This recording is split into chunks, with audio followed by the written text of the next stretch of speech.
하나부터 열까지 다 할까? 내가 손댈 게 없어. 그냥 시킨 대로만 하니까 돈을 벌더라. 그러면 이게 소문이 나면 더 많은 사람들이 어떻게 됩니까? 우리도 그 가맹점 하겠습니다. 우리도 그 가맹점 하겠습니다. 이렇게 되는 거지 않겠습니까?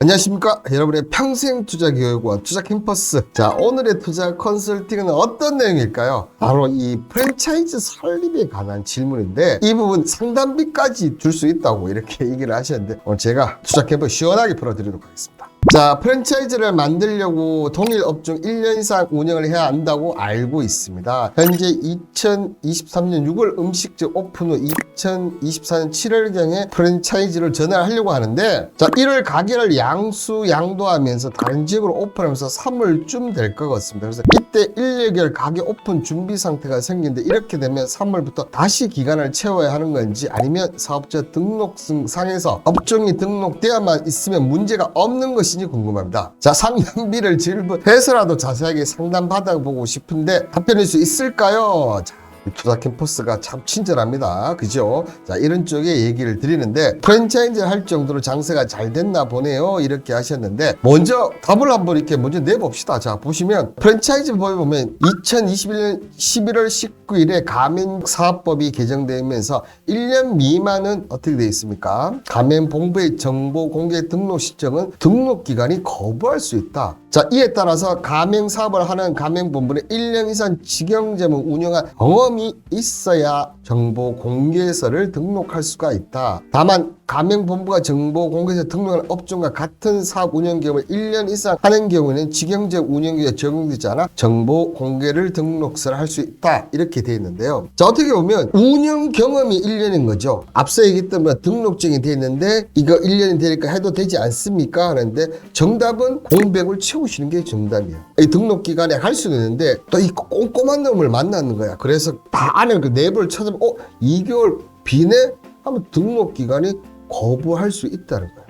그렇다면 굳이 불안감을 갖고 할 필요가 없지 않습니까? 그리고 기본적으로 이 프랜차이즈 등록하고 하려면 빨라봐 3개월에서 6개월입니다. 이게 된다고 해서 바로바로 빡빡 되는 게 아니라는 점에서 조금 더 여유를 갖고 신청하시는 게 어떤가, 그렇게 좀 생각이 들고요. 그럼에도 불구하고 난 빨리 하고 싶다. 그렇다면 어쩔 수 없죠. 여기에 또 우리나라 법들이 이런 것들 또 만들어 놓습니다. 1년 미만이지만 이 소규모 가맹본부 이걸로 적용하면 할 수가 있다는 겁니다. 여러 가지 부분이 있지만 연간 매출액이 2억 원 이내 범위에서 대통령이 정하는 일정한 규모 어쩌고 저쩌고 하는데, 이게 다 얘기하고 5개 이상 대통령이 정한 수를 제한한다. 그러니까 4개까지는 프랜차이즈를 허용을 한다는 얘기입니다. 그죠? 근데 여기 안타깝게도 2022년 5월 16일까지는 정보 공개서를 등록하지 않고 사후 가맹점을 모집할 수 있었는데, 지금은 소규모 가맹본부도 정보 공개서를 등록 의무가 부여가 돼서 확인을 해야 돼요. 그렇지만 1년을 안 채운다 하더라도 이건 시작할 수가 있다는 겁니다. 그러니까 일단은 이 소규모 가맹본부터 먼저 시작을 하라. 그렇게 해서 1년 채운 다음에 다시 등록을 하면 되지 않습니까? 답은 딱 나왔죠, 그죠? 쉽습니다, 그죠? 자, 그런데 지금 이분 같은 경우가 지금 1년이 안 됐는데 양수를 하고 장사에 좀 소질이 있으신 것 같은데요. 근데 가맹점 절차, 이 프랜차이즈 결차에 대해서는 좀 잘 모르신 것 같아서 제가 그 부분도 조금 설명을 좀 드리겠습니다. 프랜차이즈 본사 설립에 대한 절차에 대해서 얘기를 드리면, 먼저 가맹사업을 위한 사업자 등록증을 발급을 해야 되는데 이분은 벌써 발급하셨어요, 그죠? 이건 있으니까 다음으로 넘어가면 기업 형태의 결정인데, 그냥 개인 사업적으로 할 것이냐, 법인 사업자를 할 거예요. 근데 당연히 뭘로 해야 됩니까? 당연히 법인 사업자로 해야 되는 거죠. 이게 뭐 직영점 하나 딸랑 그리고 뭐 1호점, 2호점 끝날 것 같으면 개인을 할지 법인을 할지 고민을 해야지만, 프랜차이즈를 한다는 것은 10호점부터 많게는 뭐 100호점 이렇게 하려고 다 프랜차이즈를 하는 거지 않습니까? 그렇기 때문에 당연히 법인 사업자로 해야 된다는 거지. 또 그 이유는 보시면 이게 개인 사업자보다 법인 사업자보다 당연히 신뢰도가 상승할 수밖에 없고, 자, 그리고 개인 사업자에 비해 세무 처리가 복잡하고 법인은 변경세 발생시 서비 재료가 많으며 절차가 복잡한 만큼 가맹사업의 신속 정확도를 했을 때 기업 형태를 선택한다. 장단점이 있다는 얘기예요. 그럼에도 불구하고 법인 사업자를 하는 것이 맞다는 겁니다. 나중에 세금 폭탄 맞을 가능성이 상당히 높습니다. 개인 사업자로 하면. 아시겠죠? 자, 그리고 다음은 뭐냐 하면 지적재산권 확보입니다. 자, 가맹점 사업자가 상호 상표를 사용하면서 가맹비, 로열티 등을 받을 수 있도록 브랜드 이미지와 상호 등 상표 출원을 해야 된다. 이때 뭐 디자인을 너무 앞세우면 안 되고 브랜드가 어쩌고 하는데 이 부분을 본인이 직접 할 수 있는 건 아니지 않습니까? 대부분 이런 것들은 디자인 쪽에 맡기다 보니까 이런 부분들을 꼭 해놔야지. 안 해놓으면 어떤 케이스가 생깁니까? 누가 도용을 해도 막을 수가 없어요. 그러면 키우기는 내가 다 키웠는데 그 사람이 도용을 해서 돈으로 찍어 누르면 어떻게 됩니까? 지는 거죠, 싸움에서. 자, 그리고 그 다음이 이제 가맹 사업 등록인데요. 자, 프랜차이즈 사업을 하기 위해서는 정보 공개서와 가맹 계약서를 공정거래위원회에 제출하고 등록 심사를 받아야 합니다. 심사 통과 후 가맹 사업 등록증이 발급되면 그때부터 가맹점을 모집해야 되는데 그러면 정보 공개서 없이 하면 되지 않느냐? 이렇게 할 경우 가진금 관련 매출액이 2% 이내 또는 5억 이내를 부과받을 수 있기 때문에 꼭 등록을 해야 된다, 이렇게 얘기를 드리겠고요. 자, 그리고 그 다음은 가맹 예치 계좌 개설 및 가맹 사업자 피해 보상 가입인데요. 가맹 사업을 시작하시려면 가맹본부는 가맹금 예치 계좌를 개설해야 되고, 자, 가맹 사업법에서 가맹 사업자의 판단착오 또는 가맹본부의 불법 행위로 인한 계약으로 손해가 발생한 것을 예방하기 위해서 일정 기간 동안 가맹 사업자의 가맹금을 금융기관에 예치를 해야 된다. 그런데 이게 서울보증보험에서 가맹 사업자 피해보상 계약을 체결하면 가맹금을 직접 수령할 수 있습니다. 그러니까 보증보험 하세요. 그게 맞습니다. 내가 정말 백호점 이렇게 낼 것 같으면 꼭 하시라. 그리고 프랜차이즈 패키지 개발, 매뉴얼 구축, 프랜차이즈 사업의 효율적 운영이 가능한 이런 부분들을 해결을 해야 한다는 겁니다. 자, 가맹본부는 원재료 개발, 상품 서비스 개발, 교육 훈련 및 지도 판매 촉진, 금융 지원, 정부 공급, 경영 관리 등의 개개인의 기능을 유기적으로 통합하여 판매할 수 있는 프랜차이즈 패키지를 개발하고 지원을 해야 된다. 이걸 안 하면 어떻게 되는 줄 압니까? 어쨌든 뭐 음식점을 이분이 하고 계신 음식점을 했을 때 이게 기본적인 배율이라는 게 있지 않습니까? 이런 부분들을 어떻게 합니까? 요 관련해서 패키지를 안 만들어 놓으면 딴 사람이 딱 해서 그냥 바로 나가는 케이스를 저는 주위에 꽤 많이 봤습니다. 그렇기 때문에 이런 부분들을 확실하게 하고 이걸 좀 틀렸을 때는 오히려 야, 너희들 내 말대로 안 해? 가맹점 없앤다? 이런 식으로 법적인 대응이 가능하다는 얘기.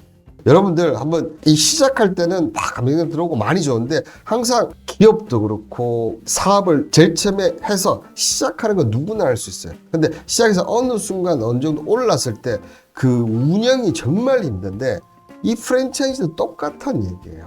사람을 만나보면 별의별 사람이 다 있는데 그 별의별 사람들이 다 어떻게 합니까? 자기 유리한 쪽으로 다 가게 돼 있습니다. 패키지라든지 매뉴얼이라든지 이런 것들을 규정을 해놔야지 법적 싸움을 갔을 때 승리할 가능성이 높다는 거죠. 그죠? 자, 그리고 마지막으로 가맹점 모집 전략 및 홍보 방안 마련. 보통 일반적으로 음식점에서 내가 음식 맛있고 사람들 많으니까 무조건 된다, 이게 아니고 이 가맹점을 모집하려면 이 전략과 홍보 방안을 미리 만들어 놔야 된다. 이 가맹점 확장을 통한 수익 창출인데 확장을 많이 했는데 어떻습니까? 성과물이 없어서 가망사업 개시 1년을 못 버티고 사라진 케이스가 어떻게입니까? 대부분입니다, 여러분들. 대부분 그렇게 돼요. 그게 왜 그랬습니까? 전략과 방안이 없어서 그런 거예요. 그렇기 때문에 사업 시작부터 가맹점 모집에 대한 목표를 명확히 하고 그에 따른 모집 전략과 홍보 방안을 준비해야 되는데 이 전략 가운데 제가 전일 방송했던 전략이 어떻게 되어 있습니까? 이 그로스 마케팅. 그로스 마케팅이 왜 필요하냐면 앞서 얘기했죠. 이 스타트업을 하는 사람들이 먼저 하는 것이 가장 먼저 하는 게 이 그로스 마케팅이라고. 그만큼 자금력이 없는 쪽에서 하면 가장 효율적인 마케팅, 이 그로스 마케팅인데 이 그로스 마케팅을 활용한다면 모집 전략과 홍보 방안을 충분히 마련할 수 있는데 그게 어떻게 가능하냐? 자, 기존에 1년 동안 본인이 한 영업 방식이 있을 거지 않습니까? 그 음식 관련해서 그 부분들에서 이걸 했을 때 이렇게 사업을 좋아하고 이렇게 나쁜 게 좋아하더라. 이런 부분들을 크로스 마케팅은 그렇게 어려운 게 아닙니다, 여러분들. 이렇게 만들어서 그런 것을 하나하나 어떻게 하라는 얘기입니까? 개발하고 전략을 만들고 그렇게 하라고 가르치면서 오히려 서로 윈윈을 한 거죠. 나는 이렇게 하면서 야, 이 가맹점에 가니까 하나부터 열까지 다 할까? 내가 손댈 게 없어. 그냥 시키는 대로만 하니까 돈을 벌더라. 그러면 이게 소문이 나면 더 많은 사람들이 어떻게 됩니까? 우리도 그 가맹점 하겠습니다. 우리도 그 가맹점 하겠습니다. 이렇게 되는 거지 않겠습니까? 그런 모집 전략과 홍보방안, 특히나 뭐 1번부터 지금 제가 한 7번까지 얘기를 드렸지 싶은데 거의 6번까지는 거의 되게 잘하거든요. 근데 대부분이 이 마지막 이 전략과 방안을 안 만들고 시작을 하더라는 거죠. 이런 부분들을 같이 병행해서 이 부분이 저는 특히나 중요하다. 저는 이렇게 얘기를 드리도록 하겠습니다. 자, 어제 배운 그로스 마케팅 햄님. 네, 맞습니다. 어제 배운 그로스 마케팅 이럴 때 쓰라고 제가 방송을 해드린 거였죠.